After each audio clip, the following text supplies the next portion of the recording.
Hello, everybody. Welcome back to the Garibaldi Red podcast, a Nottingham Forest podcast. I'm Max Sayes, your host. And well, this week we continue the chat on Forest signing Elliot Anderson for 35 million, which saw a switch deal involving Forest and Newcastle United. And it meant that Vlachodimos, the Forest goalkeeper, goes the other way. Joining us to give us a bit more of an insight on Elliot Anderson, I'm going to call him an Elliot Anderson expert, is Andrew Musgrove, the host of the Everything Black and White Newcastle United podcast. Andrew, good to see you. Thanks for taking the time. And we've literally just recorded a podcast about me talking about Vlachodimos and probably not being that positive. So hopefully this will be a bit more of a positive chat about a professional football player. First of all, then, let's just kind of get your thoughts on the actual deal and it being a bit odd with how kind of Vlachodimos went the other way and kind of just your summary on it, really. First off, absolutely good that Elliot Anderson has left Newcastle United, partly because he is a Geordie, and I'm sure many listeners and viewers of your podcast will have that dream of seeing a local lad make it in the big time, but also partly because he's a very, very talented player and he will have a big future in the Premier League. I think he'll be a top 6 player. I think he'll be in England and national. Okay, only played 55 times for Newcastle United, but from what I saw, great touch, great strength, want to go forward, can pick a pass. Lacking goals, I'm sure a lot of your viewers will remember the goal he rightly scored at Nottingham Forest at the City Ground, which was ruled out. That'll haunt me forever because that would have, I think, started him onto the road to more goals. But as it is, he hasn't scored. I don't think he scored any actually for Newcastle. No, he hasn't. No.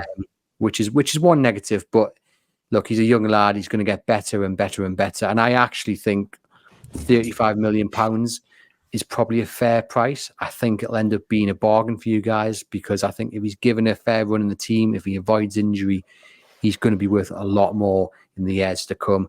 And if you look around the Premier League, and I said this on our episode on Monday, the chap that signed for Chelsea from Aston Villa, the midfielder whose name completely has escaped my memory, but he's 18 years of age. He's played 6 times for Aston Villa in the first team, and Chelsea paid something like 19 million pounds for him. So when you compare that to Elliot Anderson, just a couple of years older, the amount of games he's played, the experience he's got, I think £35 million is definitely a fair market price for him. And before we get into kind of Anderson and talk about his strengths, weaknesses, and really his career as a whole at Newcastle, what was your kind of reaction to the almost, Forest scratched Newcastle's back and Newcastle's, scratched back in a way, and Forest doing this deal and the whole PSR deadline, the rules and the argument for those is another topic of conversation, but it almost created this mini transfer deadline day in a way that was clubs rushing around. And I just wonder what your take on kind of the deal was and obviously then you getting Vlachodimos out of it as well. Well, I'd rather it been Anthony Elanga, if I'm being totally honest with you, than the goalkeeper. But here we are.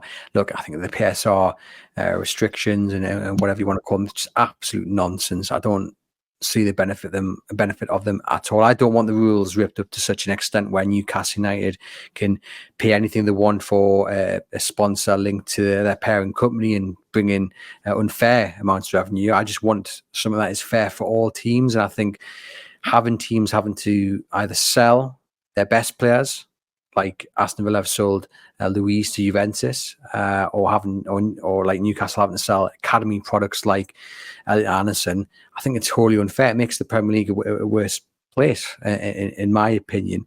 Look,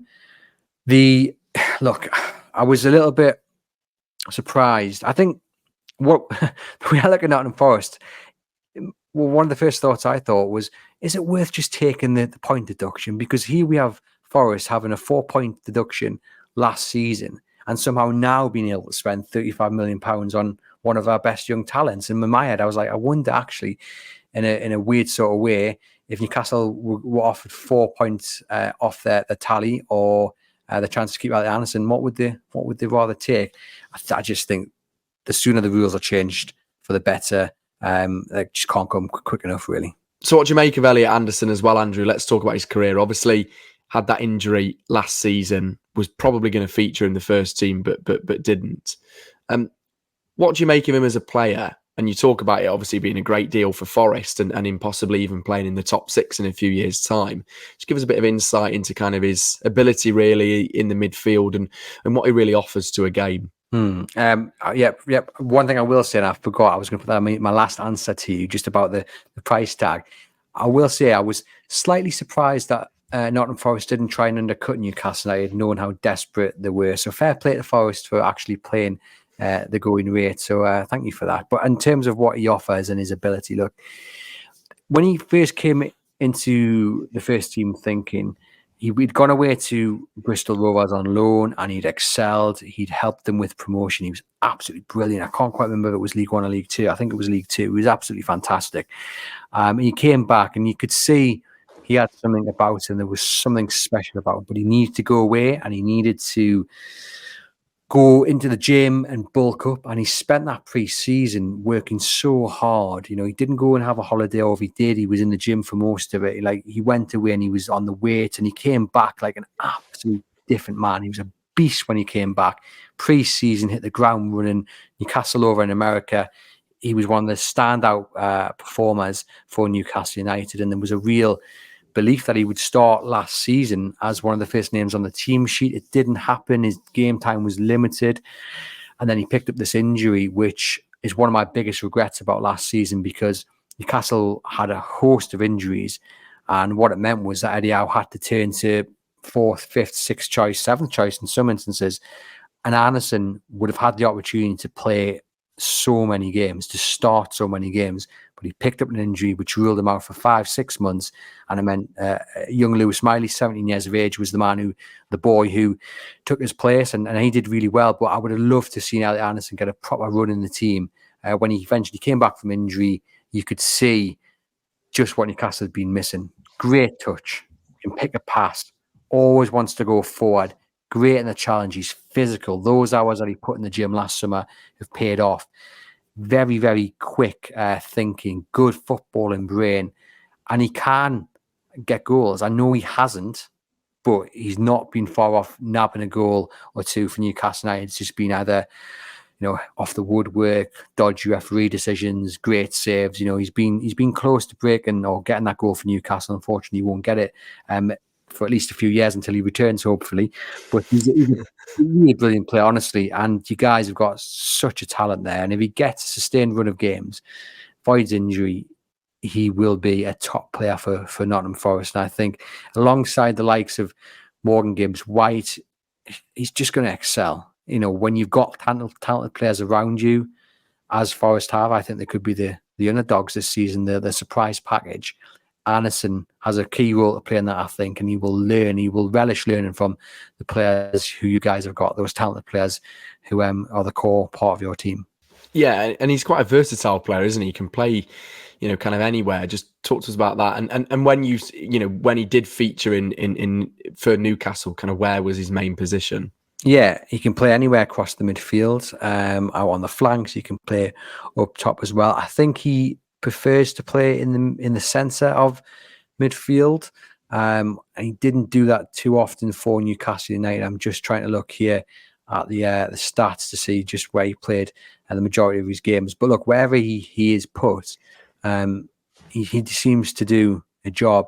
I think for Bristol Rovers, he played the majority of his time as an attacking midfielder or in centre mid. So that shows you probably where he's most at home. And with that strength he's now got, I think he could do that in the Premier League. I think maybe when he first came on the scene at Newcastle, he wasn't maybe strong enough to do that. Seeing that, I've just looked at the stats there, and according to Transfer Market, this doesn't quite tally with what I remember, but apparently 16 appearances in centre midfield. But I do sort of remember him being more out on the flank, out on that kind of left, and just running at players. He gets the ball. He's very quick with the ball. It seems to stick to his feet a bit like Velcro, and that terrifies defenders. When you've got a midfielder willing to run at you, who's got close control, defenders do not want to face up to that. And if you remember Langer's performance against Dan Burn back on Boxing Day, if Anderson went up against Dan Burn this time around, I'm sure he would have similar success. I mean, were there any negatives really kind of for Elliot Anderson? Would you say there's any negatives there? I think people would say the lack of goals, and maybe he was not as selfish as he should be, but that comes in time. Like, he's a young lad, and I think that's just part of growing into the game. The injury was a bit of a freak injury, so I don't think you can look at his injury record and count that as a negative. If I'm being totally honest, no. Like, I can't really think of anything negative that I can say about Elliot Anderson, which will make you guys go, oh, what have we spent £35 million on? Because I've seen enough to suggest he's going to be a top player.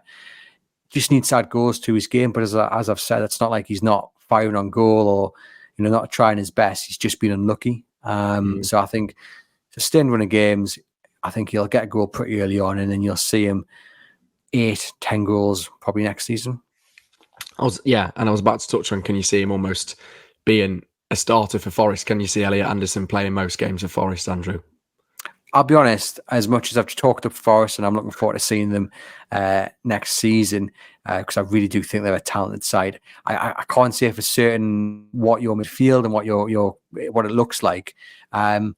If Elliot Anderson wants to play in centre midfield, who would he be partnering? Would it be Morgan Gibbs-White, or is he more? It depends. Morgan's often pushed up and can be played as a number 10. We saw Cooper obviously play him on the right, which sparked a big debate, on the wings. So I'd imagine Anderson. I mean, I think that Anderson will start on the bench for the first few games. I wouldn't be surprised if that happened. You've obviously got Ryan Yates to throw into contention. Forest have actually got quite a bit of depth in midfield. Ibrahim Sangare, players like that, and Dominguez, and I'm probably forgetting a few. Obviously, Forest have recently lost Oral Mangala after he had a loan and then now a transfer to Lyon. So that, Forest have almost needed an attacking midfielder. And as you say there with Elliot Anderson, he's played as an attacking midfielder, and he featured obviously a lot for Bristol Rovers in that position. So I can imagine that Forest will utilise for him. Just finally then, Andrew, to kind of close, and I suppose this is a bit of an interesting one, and just taking it away from the whole Elliot Anderson chat. Newcastle have been in the Premier League for a while, a lot longer than Forest have, certainly been back. What would you make of Forest's chances this season? You talked about us being a bit of a surprise package since the addition now of Elliot Anderson, since Nuno a Premier League manager, Morgan Gibbs-White, Murillo, if we can keep hold of him. These are strong Premier League players. How can you see Forest shaping up almost this season from a neutral point of view? I think top 10. I am a big fan of Nottingham Forest. I love the way they play.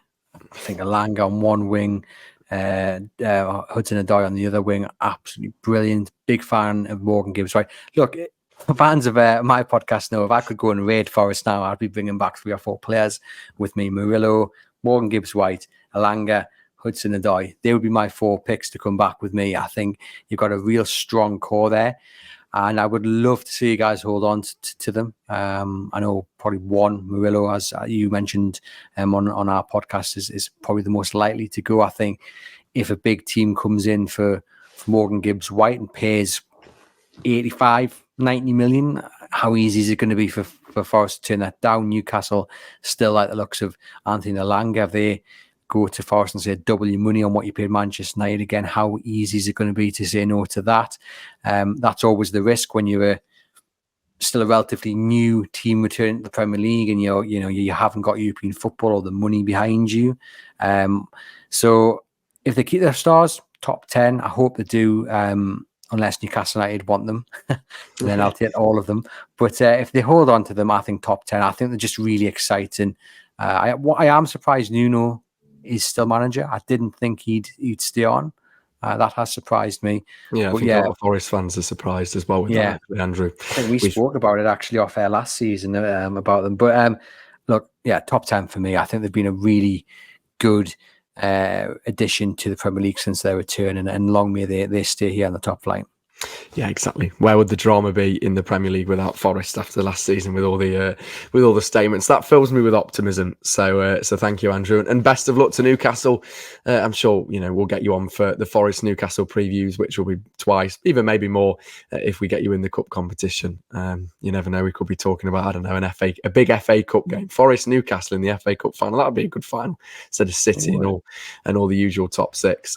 Right, Andrew, thanks for your time. Really appreciate it. And as always, if you did enjoy this episode of Garibaldi Red, give us a like, share and subscribe on YouTube. If you're listening on Spotify, Apple Podcasts or any other audio platform, then give us a follow across there and leave us a review. If you did enjoy, we will see you very soon. From me and Andrew, bye-bye.